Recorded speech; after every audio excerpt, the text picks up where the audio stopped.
Good morning, everyone, and welcome back to our press conferences.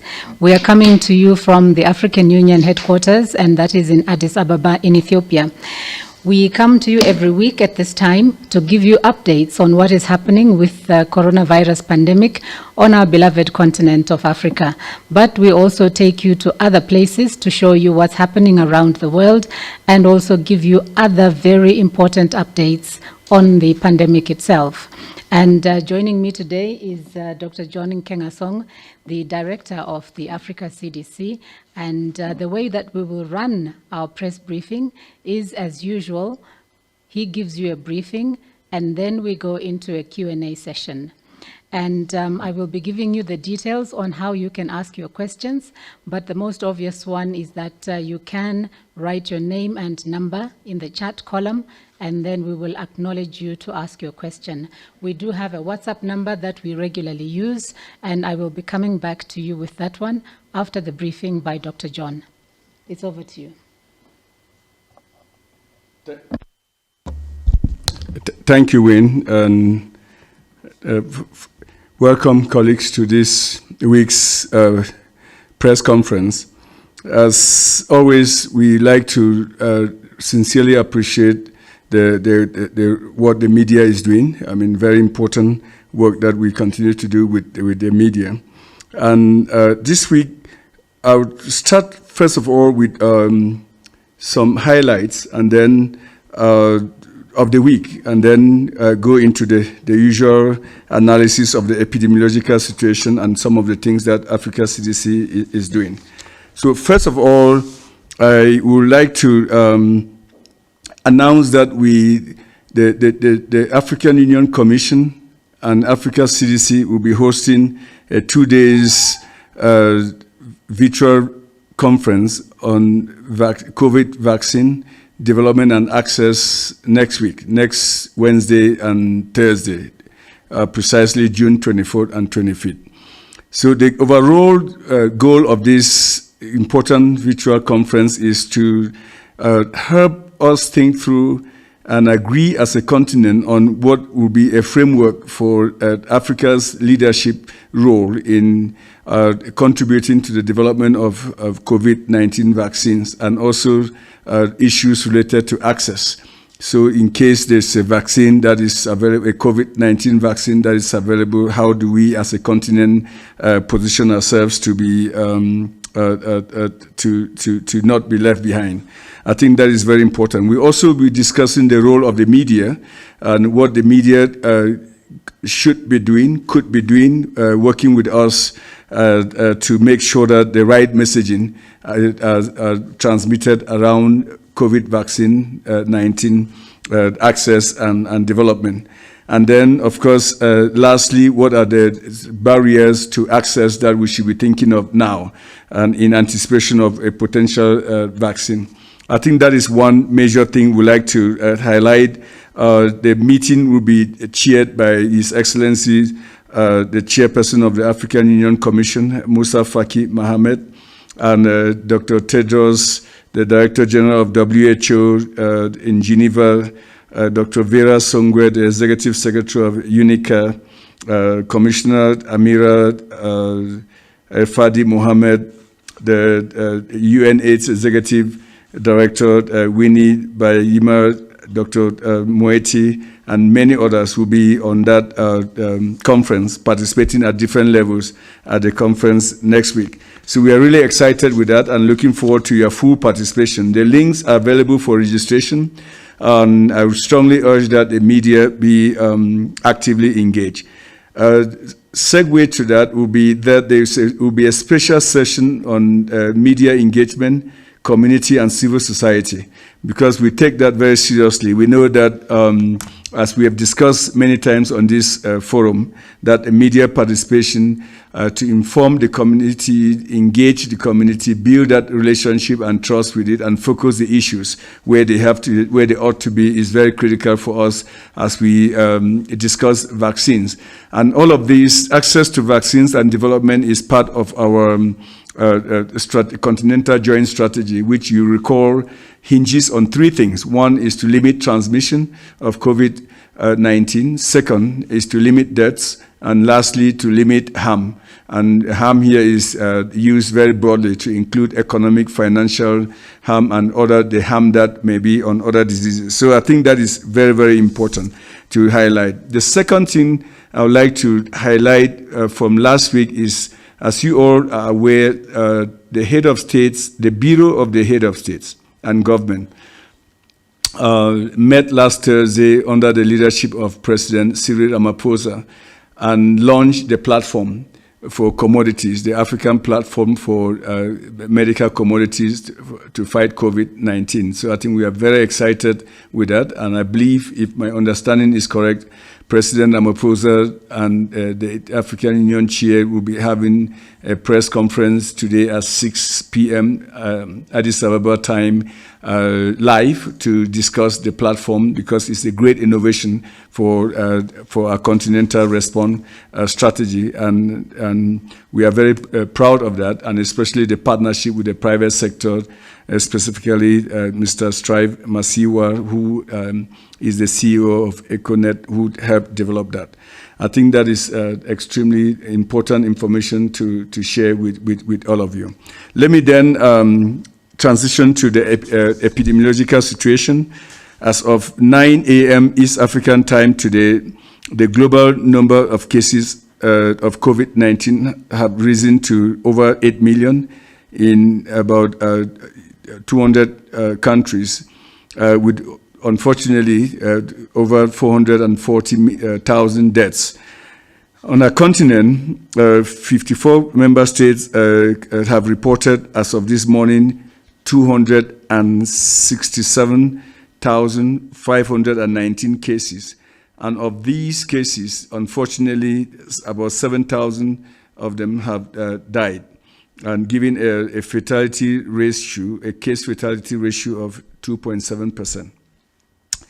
There have been, fortunately, about 122,000 recoveries.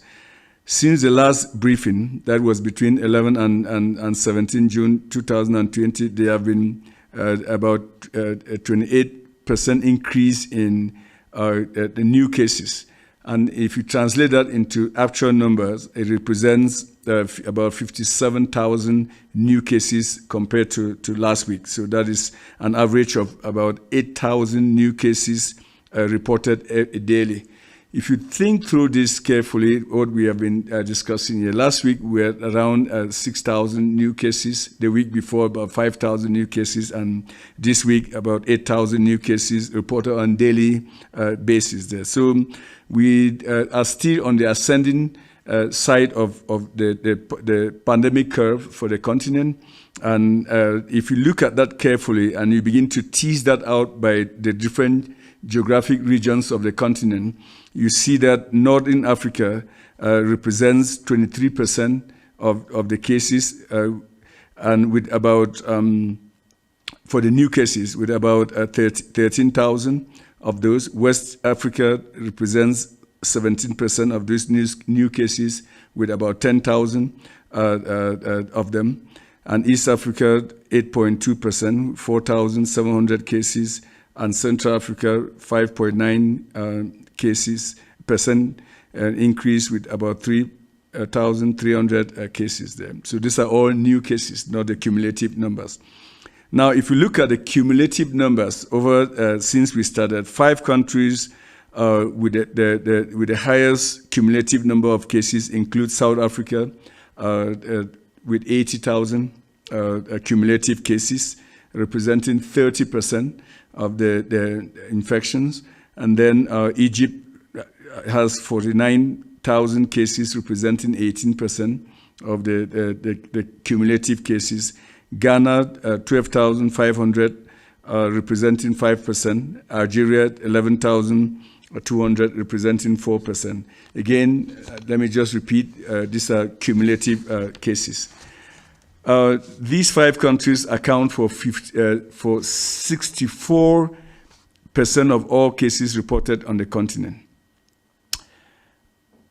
So I will now transition to what we continue to do as Africa CDC.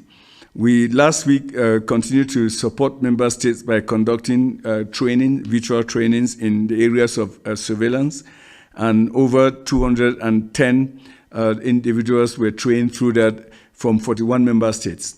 Very encouraging to see that we continue to use the platforms that exist to enhance and support countries. 16 individuals were trained on the use of event management systems on the platforms across the continent. We continue to provide training or supporting countries like South Sudan, Cameroon, and Zimbabwe on a step-down training for infection prevention and control measures. We've also been conducting both English and French training on environmental and equipment hygiene and waste management of about 570 representatives of member states. And then lastly, we've conducted clinical training on case management for about 230 participants on coagulation laboratory testing for COVID-19. And let me, at this point, give you an update on the testing. We, as of June 16, as a continent, have tested or conducted 3.7 million tests, and that represents about 2,700 tests per million population, with a positivity rate of about 7%. If you compare this with last week, the testing numbers, this increase or this number represents an increase of about 29% over last week. Again, I'll repeat these numbers slowly. The continent has conducted about 3.7 million tests with a test per million population of 2,700, a positivity rate of 7%, representing overall 29%. I just insist on that because last week there were some misunderstanding with numbers, and I can understand that when we pronounce these numbers, we use different accents and it may not be captured properly. Of this number, the 3.7 million, 10 countries account for about 80% of the tests. And I'll read those countries slowly. That is South Africa, Morocco, Ghana, Egypt, Ethiopia, Uganda, Mauritius, Kenya, Nigeria, and Rwanda.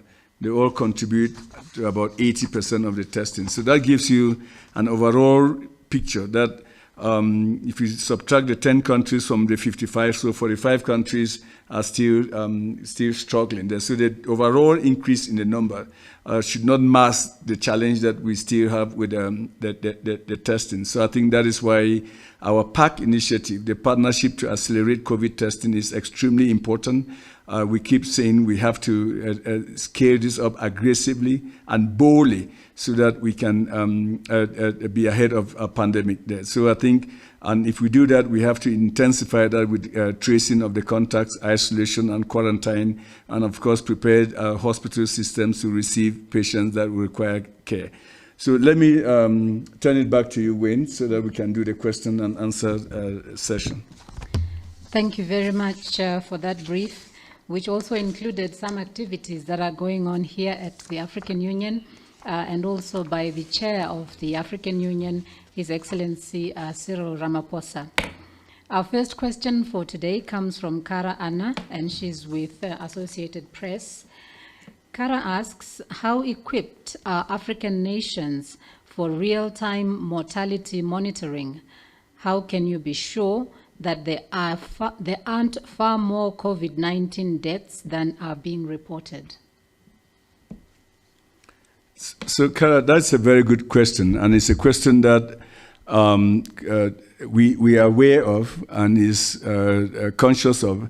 Let me just say that there's more about COVID, the COVID pandemic on the continent that we need to learn about, and we should always remember that we are just about 5 months into the COVID situation. So we continue to learn and report the numbers, including the number of testing, including the number of confirmed cases and also deaths should be taken in the context of reporting the best we can and from the data that is reported in the countries.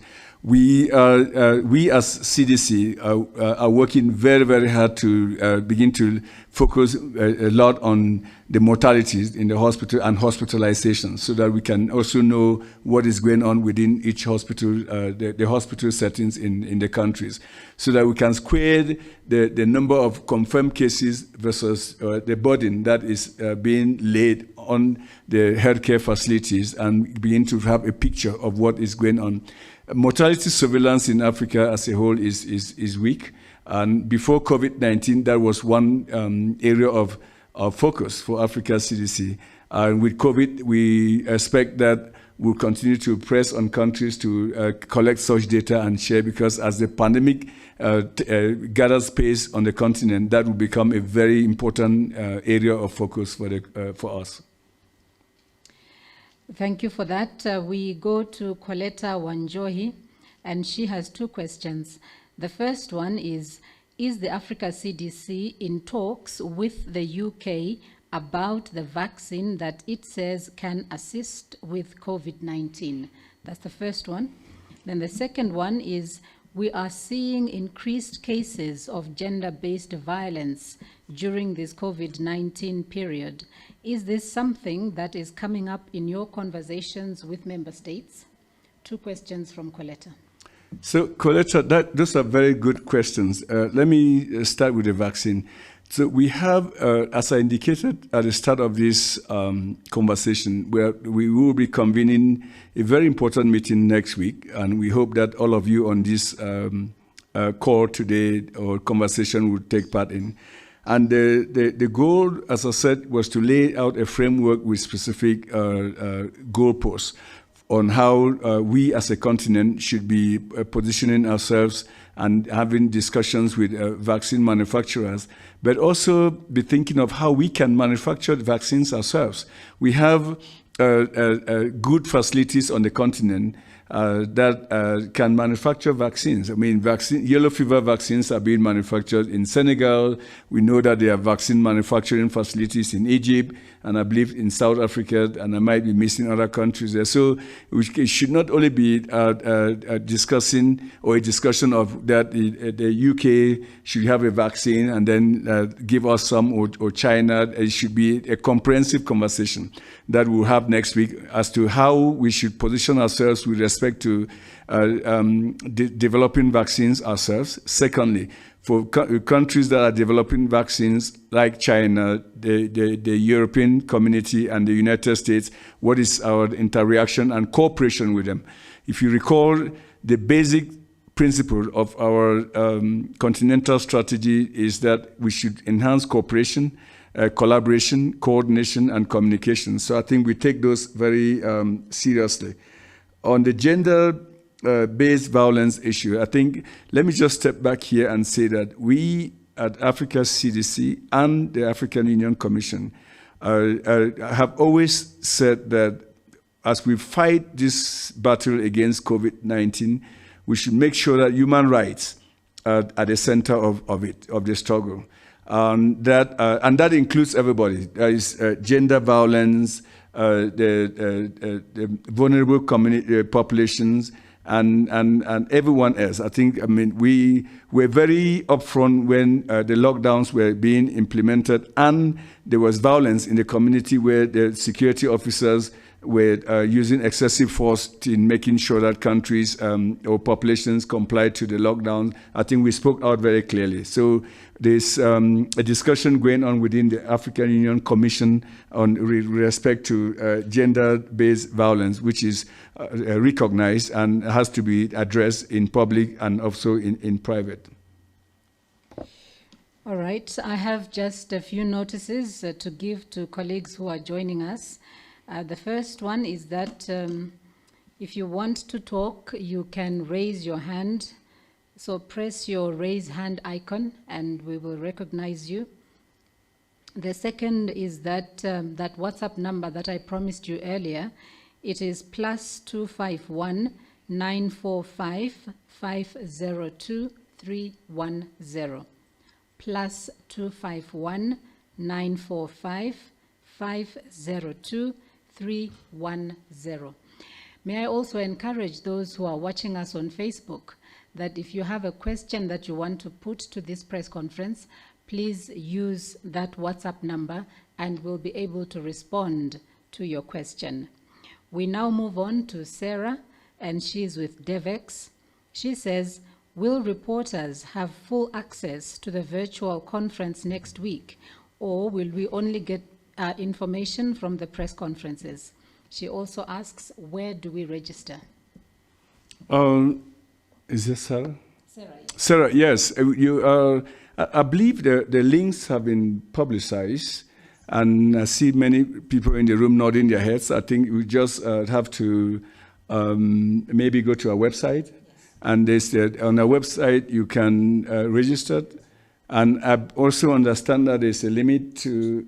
social media, they can also... Okay, social media, you can register. So yes, it's open live to everybody. I think we will have a communique at the end and a press conference at the end. That is on Thursday in the evening. So our regular press conference next Thursday will be shifted to a later time during the day or towards the close of the business, so that we can read the communique to everybody. But it's open to everybody.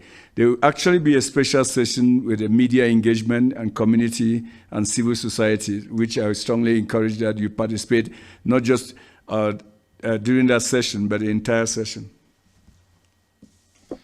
Thank you very much. I just want to reiterate that you can get that information from the two websites. The one is the Africa CDC website, africacdc.org, but you can also go to the African Union website. We have a special page on COVID-19 on that website, and that webpage is www.au.int/COVID-19. You can also get the information from our social media sites, particularly Twitter, and Africa CDC has a Twitter handle, and so does the African Union. So you have a number of sources from where you can get that information. But if you don't, just send us a message on that same WhatsApp number, and we'll be able to send you the link directly. Thank you very much. We move on now to Peter Mwai from BBC. And he says, Tanzania this week announced that it only has 66 active COVID-19 cases. But I notice Africa CDC and WHO are still reporting cases as were last reported in early May, and that is 509 total cases. Does this mean that Tanzania is yet to submit any new figures? Has the country provided any explanation for not submitting figures, and how are engagements going on, if any? So that's Peter Mwai from BBC. So Peter, yes, you're right. The figures are as what you stated, and my plea to all countries is that unless and until we have full data from the countries, we don't know how to fight this pandemic. And we are in this together. We are part of the AU, and all member states are committed to this, including Tanzania. What is extremely important to every member state is that you cannot count yourself as COVID-free if other countries have COVID infection there. So we have to be in this all together. We continue to hope and expect that Tanzania, in the spirit of what I just indicated, will come forth with the data. And if they have few cases, as only 66 cases, and we know that is truly based on evidence, then as a science-driven organization, we shall be pleased to announce that. But unless we have a full reporting of that, in the true spirit of a good public health practice, it is difficult to ascertain and validate that. So I think it's a call to action to Tanzania and all African countries that enhance partnership, cooperation, collaboration and coordination to have those numbers to the Africa CDC and the World Health Organization is a cornerstone for our battle against COVID-19. Christina from Portuguese news agency Lusa in Lisbon says, good morning.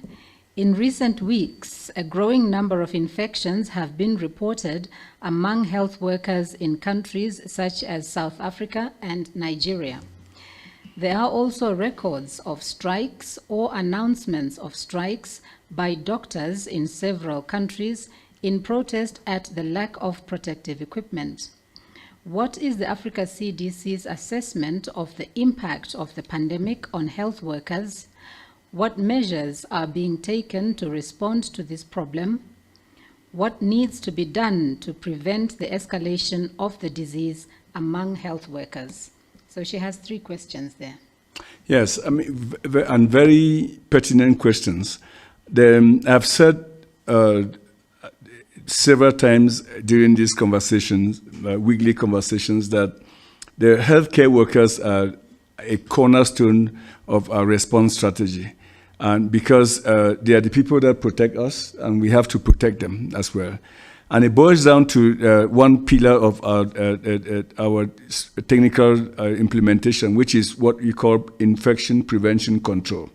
We are very early on, we recognize the importance of that very early on, which says, that a lot of the infections will happen within healthcare facilities and hospital settings. And we started training people. I think we brought in 39 countries in Nigeria, trained them on infection control and prevention, and we have since cascaded those trainings in several countries. So we recognize that, and we really call on countries to pay particular attention in that group of healthcare workers for several reasons. They are the people that are going to help us fight this pandemic. They are the frontline, what you call foot soldiers. Secondly, they are the same people that will also help us ensure that there is no harm related to other non-COVID affections or infections, for example, HIV, TB, and malaria programs, and immunization programs as well. So I think we have a duty and a special responsibility to focus on that. So the cornerstone for that activity is to make sure that each country has the right protective equipment, that is the masks, the surgical masks and other protective materials that are required, which is why the platform that the African Union has launched is extremely important. That is where countries should go to and use them and to procure those commodities that will be extremely valuable for supporting the healthcare workers there, because it's just a question of implementing the proper infection prevention and control measures within hospital settings there. And it's really an urgent call that countries should prioritize that as much as possible, especially as we see this increased phase in a pandemic across the continent. All right, I can see that we have a number of colleagues who are online. Are we able to get through to any of them?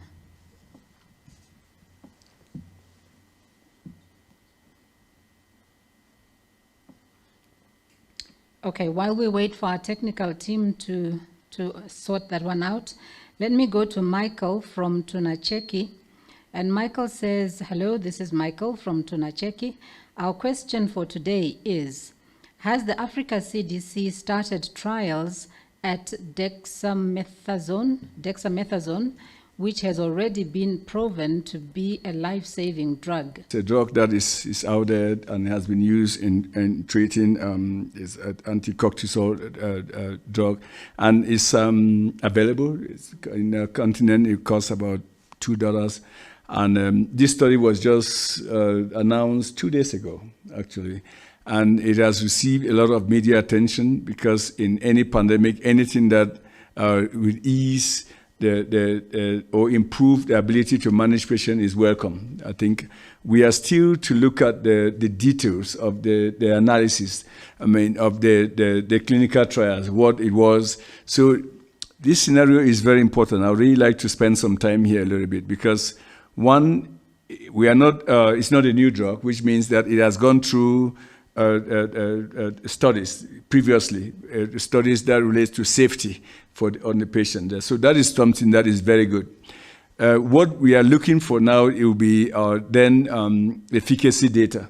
Okay, what was the efficacy of that drug, and how did they design the study to arrive at that conclusion? And again, it's not a magic bullet. I mean, if you listen carefully to the news, it says that it helps reduce mortality by 35% amongst patients that were under ventilators and other conditions. Had limited effects among patients that were just COVID infected and didn't have severe symptoms, which is a good thing. But again, as an evidence-based, science-driven organization, we are looking forward to the full study. We will analyze it, and hopefully by next week, if we know more, we'll be happy to share.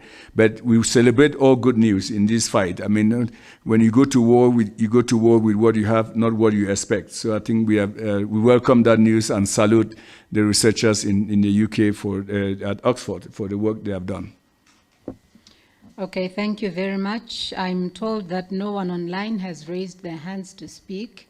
And also, we have completed all the questions that we had for today. So I don't know if you want to have a few minutes to make any final comments before we close. Well, my only comments will be related to the vaccine meeting that we plan for next week. It's a very important a meeting, and it feeds into a continental strategy, and it requires that we all discuss it as a community of interest. That is, people that want to see this the battle be won over on the continent as quickly as possible. I've always stated that the leadership, our own leadership as a continent, must be expressed and exercised. We have very talented researchers across the continent. They have done clinical trials over the years in the Ebola area, in the malaria area, and others. So it's just a question of enabling them. And our role is to create an environment, a conducive environment for a discussion and dialogue to happen, but actually develop a roadmap on what the continent should be doing in preparation for an eventual introduction of vaccines. And we count on the cooperation and collaboration of the media extensively to make this happen. So thank you for this opportunity again, and I look forward to being with you next week, but in a different time, which I think you can help announce that when we know exactly the specifics of the timing. Yes. Definitely, we will be announcing on all our platforms the times of that meeting, the press conference to be held next week, but also the actual event itself that will be hosted by His Excellency the Chairperson of the Union, and His Excellency the Chairperson of the African Union Commission, Mr. Musa Faki Mahamat, will also be there, as will all the other personalities that we have been told about. So we look forward to you joining us for those two events coming up next week. Look out for the exact times and details through our media advisories on our websites and on our social media accounts. Well, that brings us to the end of our press conference for today. Let me thank you again for joining us and being with us, and as always, for talking about the COVID-19 situation on the African continent. Thank you very much. Bye-bye.